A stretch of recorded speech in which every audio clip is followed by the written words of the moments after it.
Hi friends, అందరికీ నమస్కారం. అమ్మమ్మ ముచ్చట్లకు స్వాగతం. ఈరోజు మనం ఒక స్టోరీ తెలుసుకుందాం. ఒక చిన్న బాబు ఎగ్జామ్స్ పాస్ అవ్వాలని ఒక ముగ్గురు దేవుళ్ళకి రోజు పూజ చేస్తున్నాడు. కానీ అయినా ఆ బాబు ఎగ్జామ్స్లో పాస్ కాలేదు.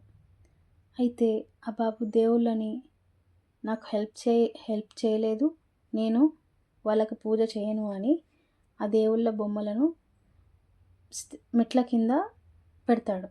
మెట్ల కింద చిన్న ప్లేస్లో పెడతాడు.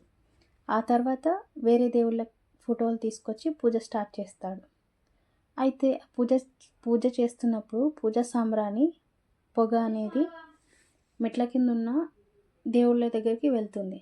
అయితే ఆ బాబు నాకు ఎగ్జామ్స్ పాస్ చేయమంటే చేయలేదు, కానీ నేను వేస్తున్న పొగనైతే ధూపాన్నైతే తీసుకుంటారా అని ఆ దేవుళ్ళ ఫోటోలకి క్లాత్తో టైట్గా కట్టేస్తాడు. అయితే అప్పుడు సడన్గా ఆ దేవుళ్ళు ప్రత్యక్షమవుతారు. అప్పుడు ఆ బాబు, రోజు నేను పూజ చేస్తున్నా నాకు మీరు కనిపించలేదు, కానీ ఈరోజు నేను పూజ చేయకపోయినా నాకు కనిపించారు అని అడుగుతారు.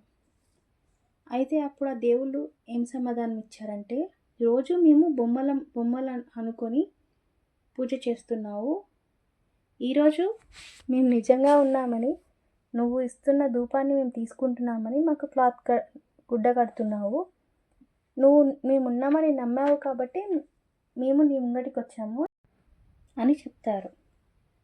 అయితే ఈ స్టోరీలో అర్థం ఏంటంటే, ఏదైనా పని నమ్మకంతో చేస్తే ఖచ్చితంగా జరుగుతుందో లేదో అని భయంతో ఏదైనా పని స్టార్ట్ చేస్తే అది డౌట్లోనే ఉండిపోతుంది. కాబట్టి ఖచ్చితంగా జరుగుతుందనే నమ్మకంతో చేయండి, ఖచ్చితంగా సక్సెస్ అవుతుంది. Thank you for watching. నా వీడియో మీకు నచ్చినట్టయితే లైక్ చేయండి, సబ్స్క్రైబ్ చేయండి.